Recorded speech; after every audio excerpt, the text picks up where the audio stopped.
तो नमस्कार दोस्तों, स्वागत है आप सभी का हमारे चैनल मट्टू 2664 पे। आशा करते हैं आप सब बहुत अच्छे से होंगे। तो फिलहाल हैं हम ऋषिकेश लक्ष्मण झूला क्रॉस कर रहे हैं। ये है लक्ष्मण झूला और आज जो तारीख है वो है 26 अक्टूबर 2025 और समय हो गया है 5:40 और हम लक्ष्मण झूला क्रॉस कर रहे हैं। जैसा कि आप लोग जानते ही हैं, इस बार अक्टूबर में ही कई हिल स्टेशनों पे अच्छी खासी बर्फ़बारी हो गई है। जैसा कि लास्ट ब्लॉग देखा भी था आपने हमारा, जिसमें हमने पूरा दिल्ली से मनाली, फिर मनाली से रोहतांग और रोहतांग से फिर हमने सिसु तक का पूरा वीडियो बना के आप लोगों को दिखाया और तीनों ही जगह हमें बर्फ़बारी देखने को मिली। कहीं कम थी तो कहीं ज़्यादा थी। इसी तरीके से आज हम आप लोगों को ऋषिकेश से लेकर औली तक का ब्लॉग बना के दिखा रहे हैं, क्योंकि सुनने में आया कि औली में भी चोटियों पे बर्फ़बारी शुरू हो गई है। तो हमने सोचा आप लोगों को एक अपडेट दे दी जाए कि हाईवे की क्या कंडीशन है। तो बद्रीनाथ जी 291 और केदारनाथ जी 223 किलोमीटर है यहाँ से, और हमें तपोवन चौकी के पास। तो लास्ट वीडियो जो हमने उत्तराखंड का बनाया था दोस्तों, वो बनाया था ऋषिकेश से लेकर चोपता तक का, जिसमें हम दिल्ली से आए थे, मगर हमने ब्लॉग शुरू किया था ऋषिकेश से, क्योंकि ऋषिकेश तक दिल्ली से हाईवे में कोई भी बदलाव नहीं है। और हमने पूरा चोपता तक का आपको रूट भी दिखाया था, जिसमें हमने ये बताया था कि शिवपुरी तक थोड़ी सी हाईवे की दिक्कत है। मगर आपको बताना चाहूँगा, न्यू अपडेट ये है कि शिवपुरी तक जितने भी गड्ढे वगैरह थे वो सब पैच वर्क द्वारा भर दिए गए हैं और अब शिवपुरी तक ना के बराबर गड्ढे हैं। तो औली की जो हाइट है दोस्तों वो है 3050 मीटर और अच्छी खासी बर्फ़बारी सीज़न में वहाँ रहती है। और इस बार जैसे कि वक्त से पहले ही बर्फ़बारी हो रही है, तो लग रहा है मुझे कि औली में भी इस बार बर्फ़बारी बढ़िया पड़ने वाली है। तो हमने कहा एक बार आपको रास्ते का अपडेट दे दें। और जो भाई हमारे काफ़ी टाइम से कह रहे थे भैया एक बार ज़रा बद्रीनाथ हाईवे की भी अपडेट दे दीजिए, तो जिन मेरे भाइयों को बद्रीनाथ जी जाना है, क्योंकि अभी तो यात्रा सिर्फ बद्रीनाथ जी की खुली हुई है, बाकी 3 धामों की यात्रा संपन्न हो चुकी है 2025 की, तो उनके लिए भी बेनिफिट रहेगा इस वीडियो से। उनको थोड़ा आइडिया लग जाएगा कि जोशीमठ तक हाईवे की क्या कंडीशन है। लक्ष्मण झूला से माने तो जोशीमठ की जो दूरी है दोस्तों वो 250 किलोमीटर के आसपास है। तो पूरा रोड शो करेंगे आपको और दिखाएंगे क्या कंडीशन है। फिलहाल शिवपुरी तक पैच वर्क कर दिए गए हैं और गड्ढे अभी फ़िलहाल हमें नहीं मिल रहे हैं। तो शिवपुरी दोस्तों हम पहुंच गए फ़िलहाल, और जैसा कि मैंने बताया कि शिवपुरी तक गड्ढे भर दिए गए हैं फ़िलहाल। मेरी जानकारी के अनुसार जो थोड़े बहुत गड्ढे अब हुए हैं वो शिवपुरी से ब्यासी के बीच में है। तो फिलहाल शिवपुरी हम कर रहे हैं क्रॉस। तो शिवपुरी दोस्तों हमने कर दिया क्रॉस और अब बढ़ रहे हैं ब्यासी के लिए आगे।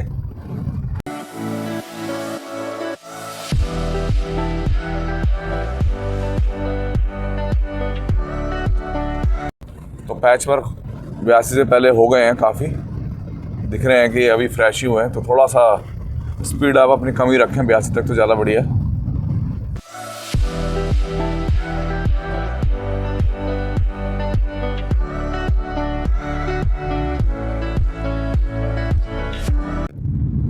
तो ब्यासी हम पहुंचने वाले हैं और आप ये देख सकते हैं गड्ढे जिनकी मैं जिक्र कर रहा था। तो इस टाइप के गड्ढे पूरे रास्ते मिले हमें शिवपुरी के बाद। कहीं सही मिला और कहीं एकदम से गड्ढे आ गए हैं। तो मुझे उम्मीद है जैसे कि शिवपुरी तक भी पैच वर्क प्रॉपर कर दिया गया है, तो जल्द ही ये भी कर दिया जाएगा। मगर आप लोगों ने संभल के चलना है, क्योंकि अंधेरा था तो मैंने पीछे इतना दिखाया ही नहीं।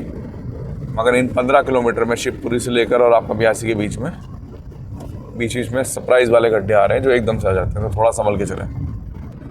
तो ब्यासी हम पहुँच गए और मैं अभी भी आप लोगों से कहूँगा कि भैया शिवपुरी से लेकर ब्यासी के बीच में थोड़ा सा संभल के चलिएगा, अगर मॉर्निंग में जल्दी निकलते हैं ऋषिकेश से। तो ब्यासी कर रहे हैं फ़िलहाल क्रॉस। बद्रीनाथ जी की यात्रा क्योंकि फ़िलहाल चल रही है तो ट्रैफिक दिख रहा है, और ये ट्रैफिक जो है ये बद्रीनाथ जी का ये सामने चल रहा है ऋषिकेश कर्णप्रयाग रेलवे का काम। और अब तो प्रोग्रेस दिखने लगी, मुझे रेलवे लाइन भी बिछनी स्टार्ट हो गई कहीं कहीं जगह ना। देखिए सुबह का टाइम है, उसके बावजूद देखिए रोड पे काम चल रहा है बढ़िया करके ना, और ऐसा लग रहा है नाइट में काम हुआ है यहाँ पे। ब्यासी के बाद रोड ठीक है फ़िलहाल ना, उतना ख़राब नहीं है जितना ब्यासी से शिवपुरी के बीच में था।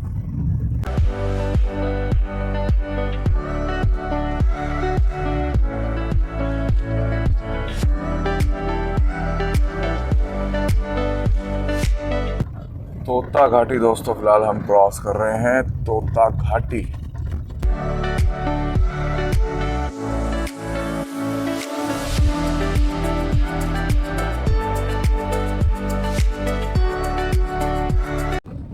बादलों में चल रहे हैं दोस्तों, बादलों में।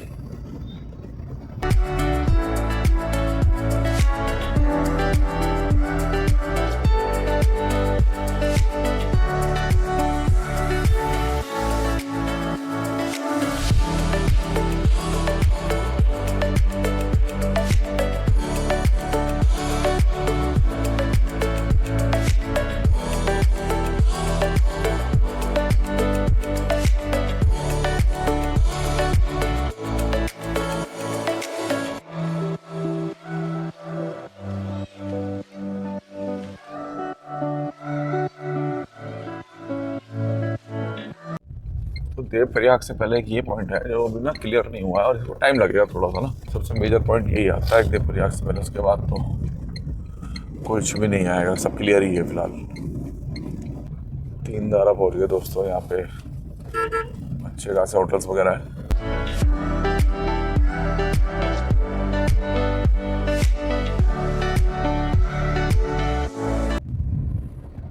तो देवप्रयाग दोस्तों हम पहुंच गए और आज हमें जो समय लग गया ऋषिकेश से लगभग 1.5 घंटा लग गया।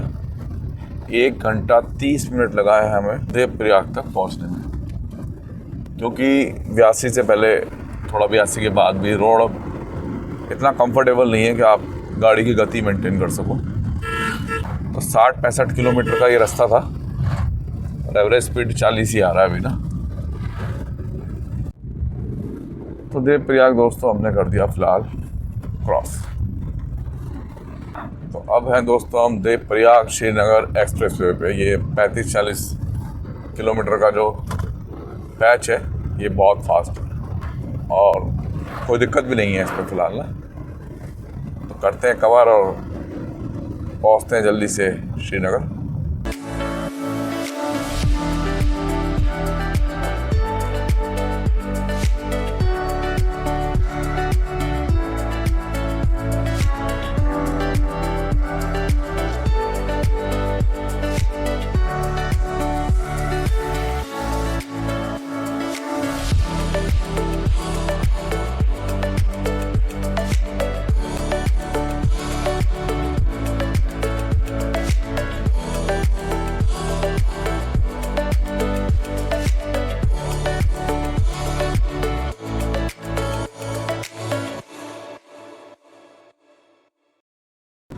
तो श्रीनगर दोस्तों हम पहुंच गए।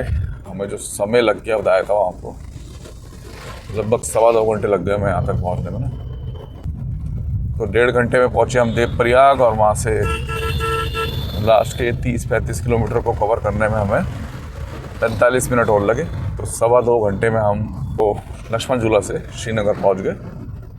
हम करते हैं श्रीनगर क्रॉस और मिलते हैं। तो लीजिए दोस्तों हमने श्रीनगर का आउटर भी क्रॉस कर दिया। 15-20 मिनट लग गए मैं श्रीनगर क्रॉस करने में, क्योंकि ट्रैफिक बहुत ज़्यादा स्लो था आज और श्रीनगर में अंदर डीजल भी लिया है गाड़ी में। तो चौथा वाले ब्लॉक में श्रीनगर से लेकर और धारी देवी के बीच में 2 जगह रोड कटाव हो रखा था जिस पर ट्रैफिक हो रखा था स्लो। तो अब देखते हैं क्या स्थिति है।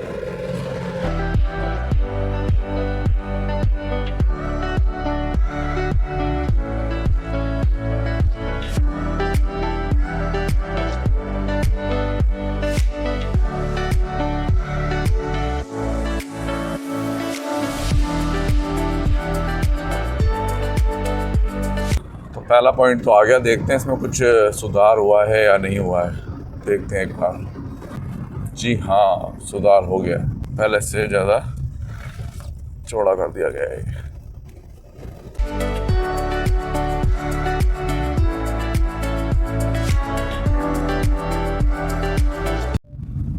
तो माँ धारी देवी का मंदिर आ गया दोस्तों फिलहाल ना, और हम हैं माँ धारी देवी। और एक ही पॉइंट है बस, माँ धारी देवी से पहले वो चौड़ा कर दिया है, उस पर आपको जाम नहीं लगेगा। उसको क्रॉस करने में 15-20 सेकंड लगेंगे, सिर्फ सेकंड। जय माँ धारी देवी। तो माँ धारी देवी से रुद्रप्रयाग के बीच में तो ठीक है रोड, बस एक ही जगह जहाँ पे वो रेलवे टनल है वहाँ पे थोड़ा सा ट्रैफिक स्लो रहता है, बाकी तो रोड ठीक है। तो रुद्रप्रयाग आज सिटी के अंदर से जाएंगे हम बाईपास से नहीं जाएंगे, क्योंकि जो बाईपास में बद्रीनाथ की कनेक्टिविटी वाली टनल थी उसको फिलहाल बंद कर दिया है, तो काफ़ी घूम के आना पड़ता है, टाइम वेस्ट होता है दोस्तों। तो इसलिए ट्रैफिक भी नहीं है तो अंदर सिटी से चलते हैं।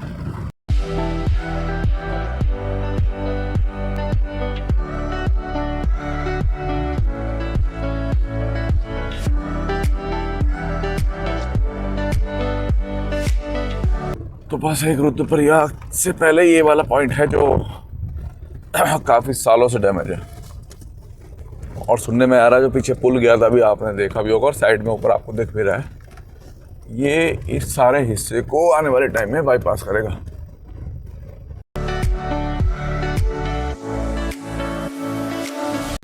तो एक ये पॉइंट है जो काफ़ी ज़्यादा स्लो है।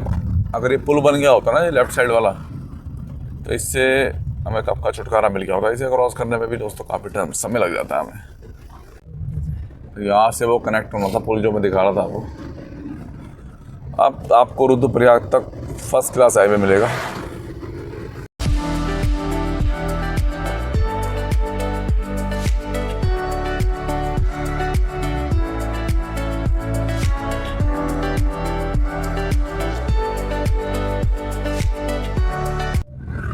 तो आज ऋषिकेश से हमें रुद्रप्रयाग पहुंचने में 3 घंटे 10 मिनट का समय लगा है, और सामने आ गया रुद्रप्रयाग। जाएंगे सिटी से दोस्तों, क्योंकि बाईपास पे तो पंगा है फिलहाल ना। ओपन तो है बाईपास, वो तो मुझे दिख रहा है ओपन है।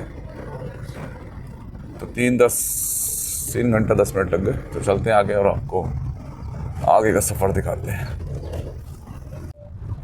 तो आपको बताना चाहूँगा कि अगर पार्किंग मिल जाए ना तो रुद्रप्रयाग अंदर सिटी में इतना कुछ है ना खाने पीने के लिए आपका, मगर इशू ये है कि यहाँ पे पार्किंग का इशू है।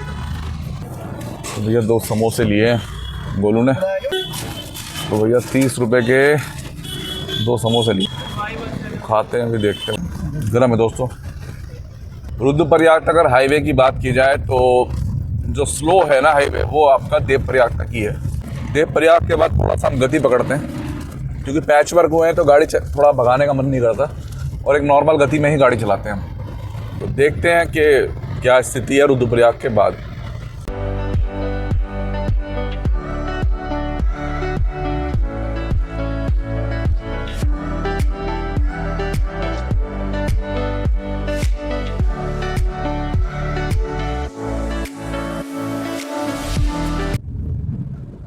तो रुद्रप्रयाग के 3-4 किलोमीटर बाद ही आता है ये सुमेरपुर।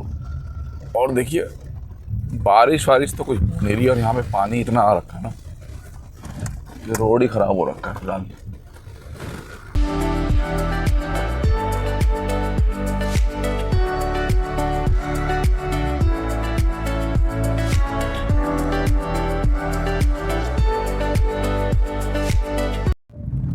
सुमेरपुर काफ़ी स्लो था, बढ़ गए आगे, और आगे भी देखते हैं क्या स्थिति है फिलहाल रोड की ना।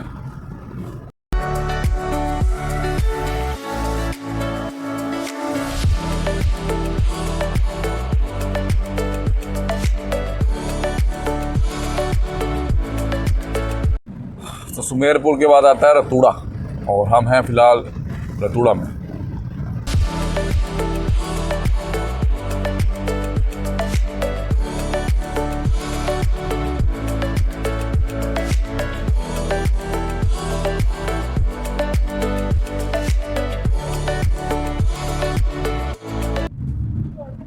तो रतूड़ा के बाद दोस्तों आता है मरोड़ा, और हम हैं फिलहाल मरोड़ा में। रास्ते बढ़िया हैं अभी तक तो, बढ़िया।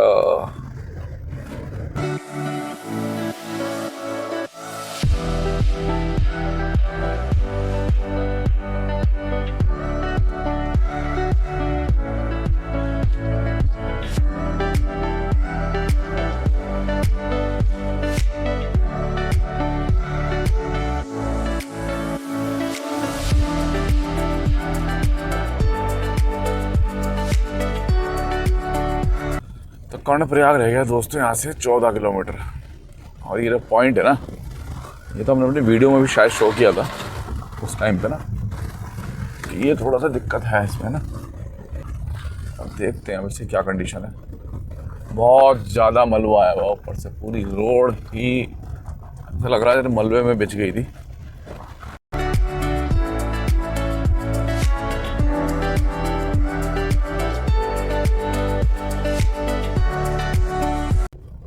एक पॉइंट और आ रखा है जो कर्णप्रयाग से लगभग 12 या 10-11 किलोमीटर पहले है।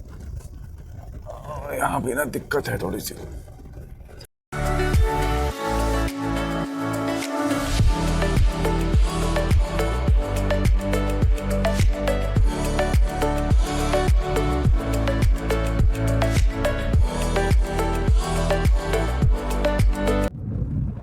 गौचर पहुंच गए दोस्तों हम फिलहाल ना, गौचर। और 95 किलोमीटर रह गया जोशीमठ, और वहाँ से 10 किलोमीटर करीब रह गया है औली।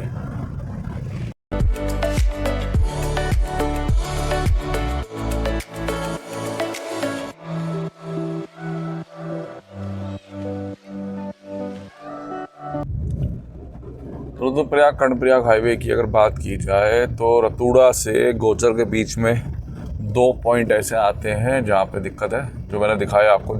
और गोचर के बाद ना ये यहाँ पे पुल का निर्माण चल रहा था, तो यहाँ पे 1/1 ट्रैफिक है, यानी जाओगे जब भी स्टॉप में फंसोगे और आओगे तब भी स्टॉप में फंसोगे। तो अल्मोड़ा नैनीताल से जो कर्णप्रयाग आते हैं दोस्तों, वो वाया रानीखेत होते हुए इस रास्ते से आते हैं। ये है वो रास्ता ना जहाँ से जीप जा रही है। तो फाइनली कर्णप्रयाग तो पहुँच गए। देखते हैं कर्णप्रयाग को क्रॉस करने में कितना टाइम लगता है, क्योंकि ट्रैफिक ठीक ठाक है आज ना। और हाईवे की बात की जाए तो रुद्रप्रयाग कर्णप्रयाग हाईवे रतूड़ा से लेकर और गोचर के बीच में, और फिर गोचर से कर्णप्रयाग के बीच में जो मेन पॉइंट है, यहाँ फ्लाईओवर का काम चल रहा है, पुल का काम चल रहा है, तो उस वजह से स्लो है। फिलहाल है हम कर्णप्रयाग में। तो 10:05 का समय हो गया दोस्तों, और हम 5:40 के हरिद्वार से निकले हुए हैं। तो आप लोग देख सकते हैं कितना समय लग रहा है, जो अभी कर्णप्रयाग जस्ट क्रॉस ही हुआ है। तो बहुत ज़्यादा आज स्लो है मामला। कर्णप्रयाग कर दिया दोस्तों क्रॉस। तो अब ये देखने वाली बात है कि भैया सबसे ज़्यादा समस्या थी वो यही थी, कर्णप्रयाग चमोली हाईवे पे। देखते हैं यहाँ पे क्या स्थिति है और आपको भी बताते हैं। तो आप देख सकते हैं स्थिति ज़्यादा ख़राब है भैया यहाँ, तो बहुत ज़्यादा मलबा आएगा, बहुत ज़्यादा। ये भी नहीं पता कब तक क्लियर हो गए।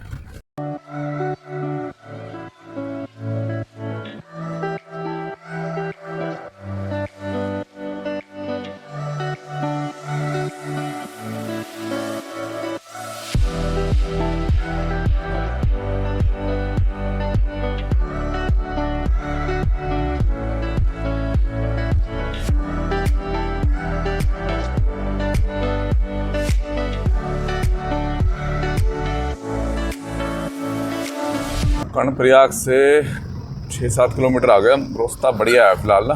और कर्णप्रयाग से जो नंदप्रयाग है वो लगभग 17-18 किलोमीटर है। तो असली जो कहानी है वो नंदप्रयाग की है, देखते हैं अभी, बताते हैं वो भी आपको। फिलहाल तो काफ़ी देर से रास्ता अच्छा चल रहा है। तो पीछे हमने दिक्कत झेली है वो हमें यहाँ पे नहीं नीली दिखने को।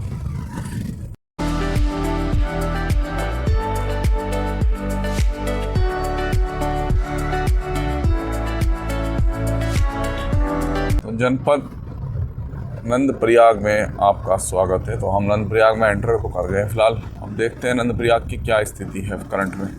अब यहाँ पे लग रहा है जाम फिलहाल नंदप्रयाग में। जिसका मैं जिक्र कर रहा था आ गया वो मेन पॉइंट ये रहा।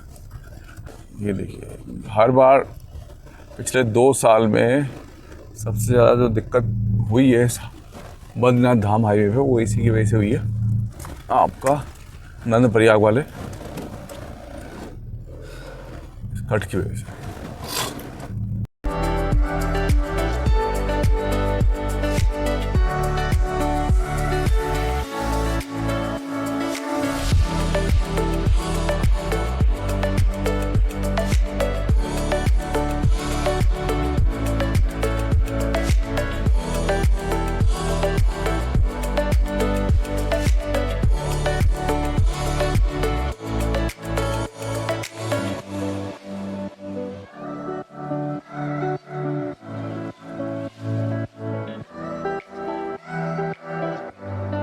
पूरे बद्रीनाथ रूट का सबसे मेजर मलबा आने वाला जो जगह थी वो यही थी, नंदप्रयाग वाली।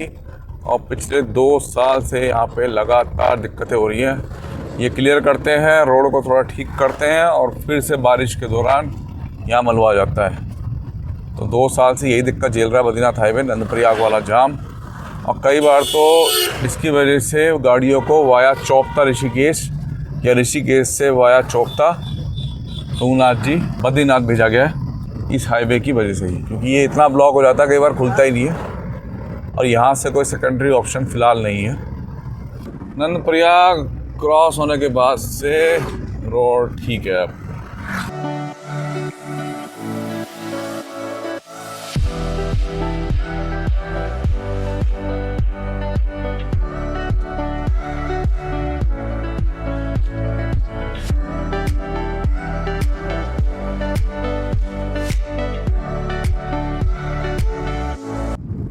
पहुंच गए दोस्तों चमोली के उस कट पे जहाँ से तुंगनाथ जी और केदारनाथ जी के रास्ते अलग होते हैं। और सामने आप ऊपर देख ही सकते हैं, गोपेश्वर दिख रहा था पूरा।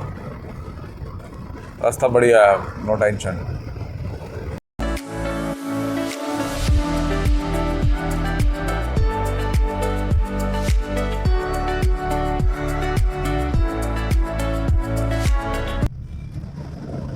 तो तुंगनाथ जी चौपता के लिए यहाँ से लेफ्ट और सीधे चले जाते हैं हम बद्रीनाथ जी धाम के लिए।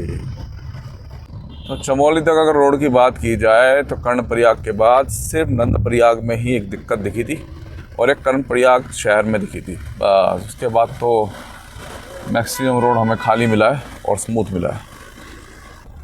ये देखो भाई, ये चमोली का कट क्रॉस करते ही 2 किलोमीटर बाद बहुत बड़ा एरिया है, बहुत बड़ा। मरम्मत का काम चल रहा है इसका फिलहाल, मलबा आया हुआ है यहाँ पे।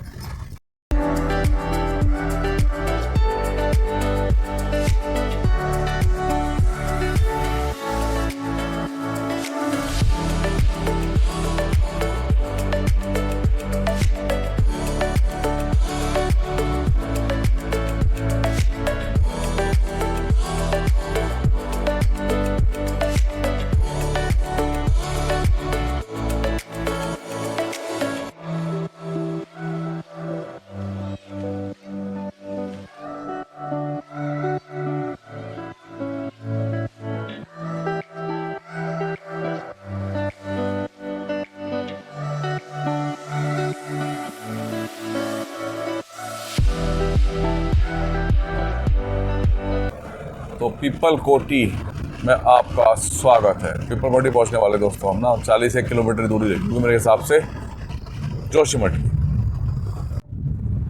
तो पीपल कोटी दोस्तों हम पहुंच गए, पीपल कोटी। और यहाँ से जोशीमठ 30 और 10-12 किलोमीटर वहाँ से आपका औली। तो रोड तो ठीक है यहाँ तक, थोड़ा पीपल कोटी से लेकर ना और जोशीमठ के बीच में भी कुछ जगह दिक्कत है, देखते हैं। मतलब वो पुरानी दिक्कतें थी, थोड़ी बड़ी हो गई है, तो वो भी देखते हैं, दिखाते हैं आपको ना। ये पोर्शन आया देखो, यहाँ पे ना रोड चौड़ीकरण का काम चल रहा है और अब अपने अंतिम उसमें है ये। तो यहाँ चल रहा है रोड कटिंग का काम। यहाँ पे ऐसा नहीं है कि कोई मलबा वलबा आ गया, ये रोड कटिंग का काम चल रहा है यहाँ पे काफ़ी टाइम से।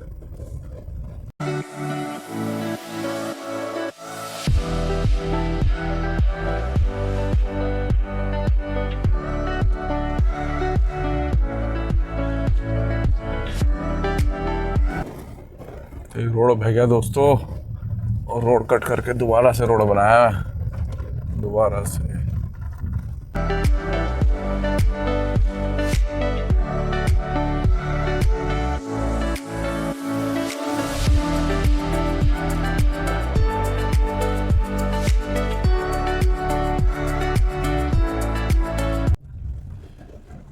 पीपल कोटी क्रॉस करते भैया एडवेंचर शुरू हो गया गाड़ी में ना। और ये पॉइंट नंबर 2 था जहाँ मलबा ऊपर से नीचे आया था।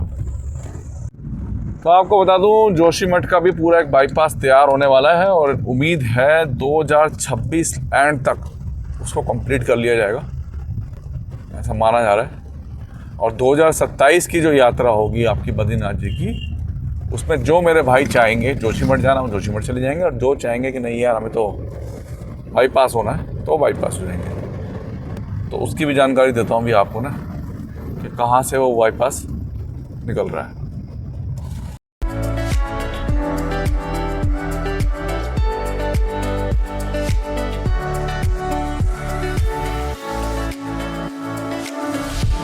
तो चढ़ाई शुरू होगी दोस्तों, और ये चढ़ाई अब आपकी काफ़ी देर रहेगी, लगभग जोशीमठ तक हमें ऊपर ही चढ़ना है।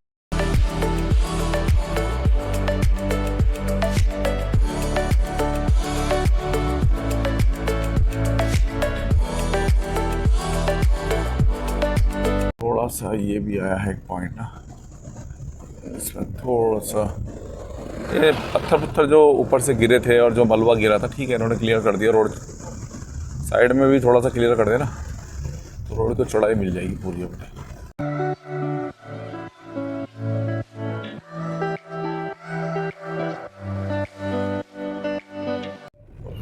तो ये पॉइंट है सबसे ज़्यादा दिक्कत में आया है। देखो पूरी रोड ही गायब हो गई है और रोड बनाने का चल रहा है काम फिलहाल। पत्थर बिछा के नीचे से रोड को दोबारा से ऊपर लाया जाएगा, उसके बाद ही ये हाईवे चलेगा। भाई ये तो वाकई में दिक्कत में है बहुत ज़्यादा।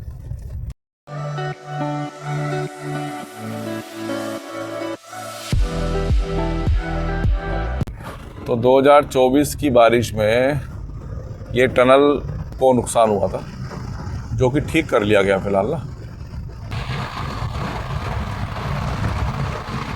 तो इसका जो पल्ली तरफ का हिस्सा है, ये लास्ट का पॉइंट जो है करीब है ये 10-15 फुट, ये पूरी तरीके से डैमेज हो गया था और इसे अब कर लिया गया ठीक।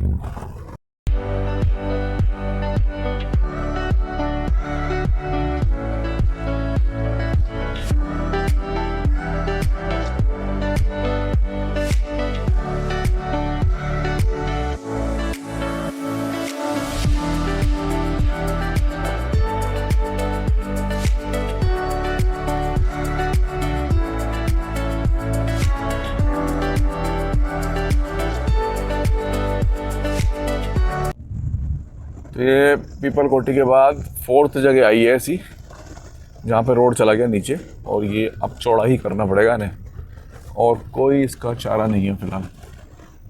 रोड की चौड़ाई बढ़ानी पड़ेगी दोबारा से। लेफ़्ट साइड से पूरा पीस जो है वो नीचे चला गया। 4th नंबर का है और मेरे ख्याल से अभी 10 किलोमीटर आपका जोशीमठ। तो दोस्तों हैलंग हम पहुँच गए फिलहाल, और जो मैं बाईपास का आपसे जिक्र कर रहा था, मतलब आने वाले टाइम में बद्रीनाथ जी की यात्रा जो है हमारी और अच्छी हो जाएगी, क्योंकि हैलंग से बन रहा है बाईपास जो आपको सीधा जयप्रकाश पुल पर निकालेगा। और देख लीजिए यहाँ से अभी भी 13 किलोमीटर तो जोशीमठ है, और फिर वहाँ से 7 से 8 किलोमीटर आपका जयप्रकाश पुल है। तो इन 20 किलोमीटर को 6 किलोमीटर का 6 से 7 किलोमीटर का जो बाईपास है वो कवर करेगा।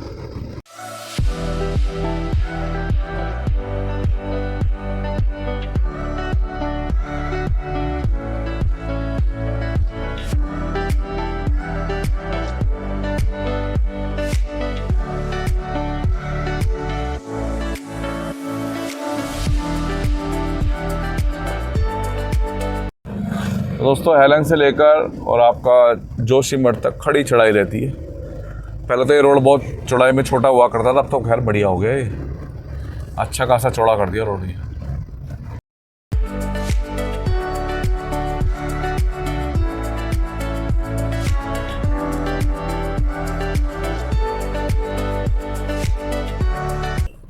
तो हैलंग के बाद एक पॉइंट ये है भाई,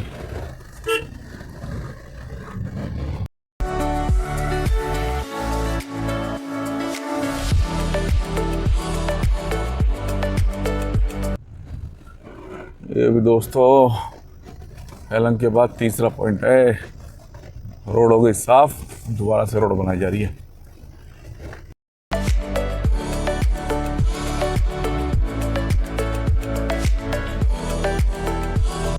पाँचवें नंबर का भैया हैलंग से, और पीपल कोठी के बाद तो मेरे ख्याल से 9वां-10वां है। ये पुल अभी तक तैयार नहीं हुआ है, उम्मीद थी हमें हो जाना चाहिए।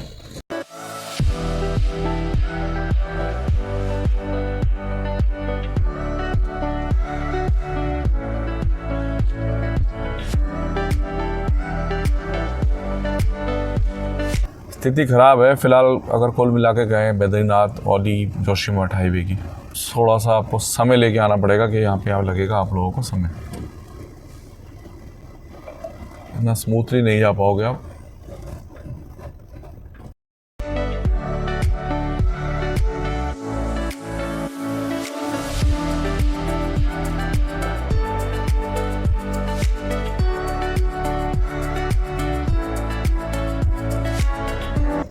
तो दोस्तों जोशीमठ हम पहुंचने वाले हैं और रास्ते की अगर बात की जाए तो ऋषिकेश से लेकर श्रीनगर के बीच में रास्ता जो है थोड़ा स्लो है, पहले के मुकाबले आप थोड़ा सा गति मेंटेन नहीं कर पा रहे हो। श्रीनगर से रुद्रप्रयाग तक नॉर्मल कंडीशन में है, रुद्रप्रयाग से कर्णप्रयाग के बीच में रास्ते में स्लो भी है और वेटिंग भी है, यानी आपको रुकना पड़ेगा कई बार, वहाँ भी थोड़ी सी दिक्कत है 2-3 पॉइंट पे। कर्णप्रयाग से चमोली के बीच में नंदप्रयाग में रास्ता वेटिंग पे है, काफ़ी लंबा पैच है, एक एक करके गाड़ियाँ चलती हैं, कभी इधर की कभी उधर की, तो वहाँ भी दिक्कत है। चमोली से पीपलकोटी के बीच में सब ठीक है, पीपलकोटी से लेकर और जोशीमठ के बीच में 9 से 10 जगह रोड गायब हो गई है और अल्टरनेटिव रोड बनाई गई है जो एक बार में एक ही गाड़ी को निकलने की जगह देती है। तो ये है सारांश पूरा ऋषिकेश से लेकर और आपका जोशीमठ तक। नगर पालिका परिषद जोशीमठ आगमन पर आपका हार्दिक स्वागत है। और ये वो झरना जिसे काफ़ी लोग वीडियो बनाते हैं। तो जैसा कि मैंने कहा जोशीमठ से बद्रीनाथ हाईवे की क्या कंडीशन है अभी उसके बारे में थोड़ा सा कहना मुश्किल है।